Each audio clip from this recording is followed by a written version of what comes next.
بیٹھ کر جو کچھ تو نے کہا ہے وہ دعا نہیں تو اور کیا ہے، وہ کیا تھا؟ لیکن وہ لوگ بعد میں اس لیے لازمی سمجھتے ہیں، ان لوگوں کے ہاں تو مذہب یہ ہے کہ امام کے پیچھے آ کر کھڑے ہو جاؤ، چپ کی۔ تھانوی صاحب لکھتے ہیں بہشتی زیور میں، خاتون امام کے پیچھے اگر ہے چپ کی کھڑی رہے کچھ نہ پڑھے تو بھی نماز ہو جائے گی۔ اب آدمی سوچے کہ بھی چپ کا کھڑا رہے یا چپ کی کھڑی رہے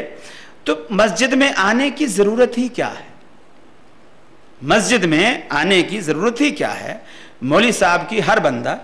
وظیفہ باندھ دے، 500 روپیہ مہینہ میں دیا کروں گا، میری طرف سے تو نمازیں بھی پڑھے آنا، روزے بھی رکھے آنا، دعا بھی کرے آنا، مجھے گھر بیٹھے ثواب ملتا رہے گا۔ آخر اس کی کیا ضرورت ہے؟ یہ جو چیز ہے کہ ہم نے یہ جو کام کر لیا اس میں کیا حرج ہے؟ اسی طرح کھانا سامنے آیا، ہم نے اس پر سورہ فاتحہ پڑھ لی، سورہ اخلاص پڑھ لی، سورہ یاسین پڑھ لی، سورہ مزمر پڑھ لی، سورہ مدثر پڑھ لی، اس میں کیا حرج ہے؟ میں آپ سے عرض کروں، رسول اللہ صلی اللہ علیہ وسلم عید کا خطبہ دے رہے ہیں، قربانی کی عید ہے،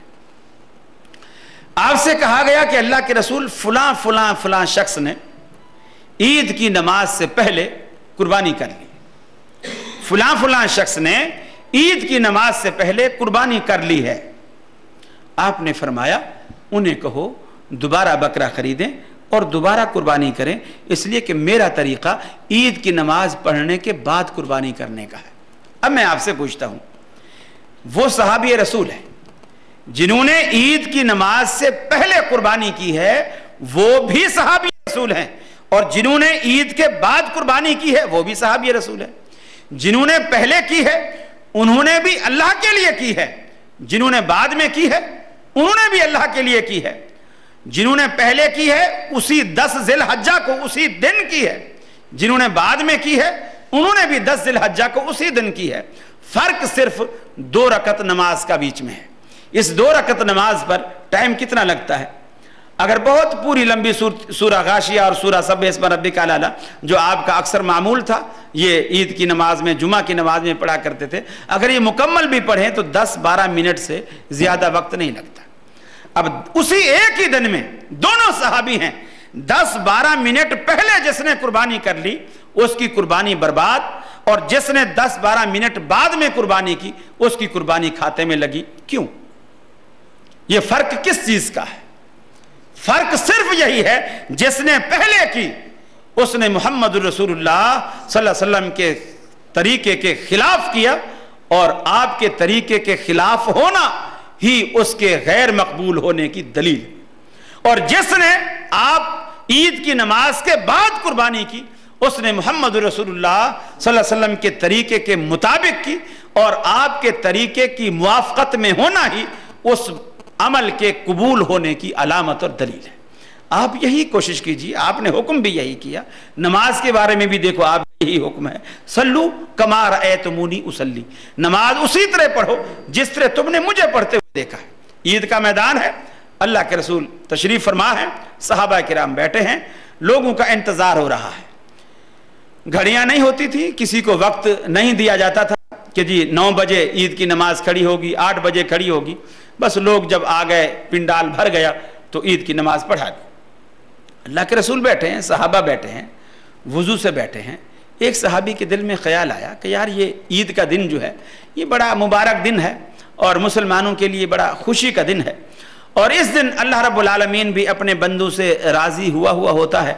چونکہ رمضان کے روزے رکھ کر بندہ جب عید کے دن آ بیٹھتا ہے تو وہ ایسے لگتا ہے جیسے پورا مہینہ اس نے مزدوری کی ہے اور آج اللہ کے دربار میں مزدوری لینے آیا بیٹھا ہے۔ تو تھوڑا سا اس نے بے صبری کا مظاہرہ کیا کہ میں کیوں نہ مزدوری تھوڑی سی پہلے لے لوں یا تھوڑی سی زیادہ لے لوں۔ کھڑے ہو کر اس نے اللہ اکبر کہہ کر نفل پڑھنے شروع کر دی۔ حضرت علی رضی اللہ تعالیٰ عنہ اٹھے، اسے کہا بھائی یہ تو نے کیا پڑھے ہیں؟ میں نے نفل پڑھے ہیں۔ کہا مجھے ڈر ہے، ترمذی کی حدیث ہے، کہا مجھے ڈر ہے کہ کہیں یہ نفل تجھے دوزخ میں نہ لے جائیں، کہیں یہ نفل تجھے دوزخ میں نہ لے جائیں، اس لیے کہ محمد رسول اللہ صلی اللہ علیہ وسلم کا جو طرز عمل ہے، آپ عید کے میدان میں آنے کے بعد نہ عید سے پہلے اور نہ عید کے بعد کوئی نفل نہیں پڑھتے تھے، تو اللہ کے رسول سے آگے بڑھتا ہے۔ لا تقدموا بین یدی اللہ ورسولہ، اللہ اور اس کے رسول سے آگے نکلنے کی، آگے بڑھنے کی کوشش نہ کرو۔ اب وہ نفل ہیں، صحابی رسول ہے پڑھنے والا، عید کا دن ہے، وضو سے پڑھ رہا ہے، قبلہ رخ پڑھ رہا ہے، اور اسی طریقے پر پڑھ رہا ہے جو رسول اللہ صلی اللہ علیہ وسلم کا طریقہ ہے، طریقے میں کوئی تبدیلی نہیں کر رہا، صرف اس جگہ، اس موقع پر، اس محل پر اللہ کے رسول سے چونکہ ثابت نہیں، حضرت علی فوراً کہتے ہیں کہ مجھے ڈر ہے کہ کہیں یہ نماز، یہ نفل تجھے دوزخ میں نہ لے جائیں۔ اب آدمی عقل سے سوچے کہ کبھی نماز بھی دوزخ میں لے جاتی ہے کسی کو؟ نماز جیسا عمل یہ بھی کبھی کسی کو دوزخ میں لے جائے گا؟ یہ کیسے ہو سکتا ہے؟ اب آپ دیکھیے ایک اور نفل، رسول اللہ صلی اللہ علیہ وسلم جب معراج سے واپس آتے، آپ فرماتے ہیں بلال تو کیا عمل کرتا ہے کہ پہلے تو مجھے تیرے قدموں کی آہٹ سنائی گئی، جب میں نے پلٹ کے دیکھا کہ تو ہے، یعنی تو جنت کے اندر چل رہا ہے، تو کیا عمل کرتا ہے؟ اللہ کے رسول اور تو کوئی خاص عمل مجھے یاد نہیں ہے، بس یہی جو آپ سے سیکھے ہیں، جب بھی وضو کرتا ہوں اس کے بعد وضو کے تحیت الوضو کے 2 نفل جو ہیں وہ میں ضرور پڑھ لیتا ہوں۔ آپ نے فرمایا تیرا یہی وہ عمل ہے جس نے تجھے اتنا اللہ کے قریب کر دیا ہے۔ اب بلال بھی نفل پڑھتا ہے، وہ بندہ جو عید کے میدان میں پڑھ رہا ہے وہ بھی نفل پڑھ رہا ہے، بلال بھی اللہ کے لیے پڑھتا ہے، وہ بھی اللہ کے لیے پڑھتا ہے۔ بلال نے بھی 2 رکعتیں پڑھی، اس نے بھی 2 رکعتیں پڑھی، بلال بھی صحابی ہے، وہ بھی صحابی ہے۔ ایک کی نماز دوزخ میں لے جا رہی ہے اور ایک کی نماز جنت میں چلتا ہوا دکھا رہی ہے، فرق کس بات کا ہے؟ فرق یہ ہے کہ جس کی نماز جنت میں چلتا ہوا دکھا رہی ہے وہ نماز محمد رسول اللہ صلی اللہ علیہ وسلم کی سنت کے مطابق موافقت میں ہے، مطابقت میں ہے، اور جو نماز عید کے میدان میں عید سے پہلے پڑھی جا رہی ہے رسول اللہ صلی اللہ علیہ وسلم کی سنت کے مخالفت میں ہے، اس کا مخالف ہونا دوزخ میں لے جا رہا ہے، اس کا مطابق ہونا جنت میں لے جا رہا ہے۔ آج بھی پیمانہ یہی ہے، آج بھی یہی پیمانہ ہے۔ اللہ رب العالمین نے جو اس دین کو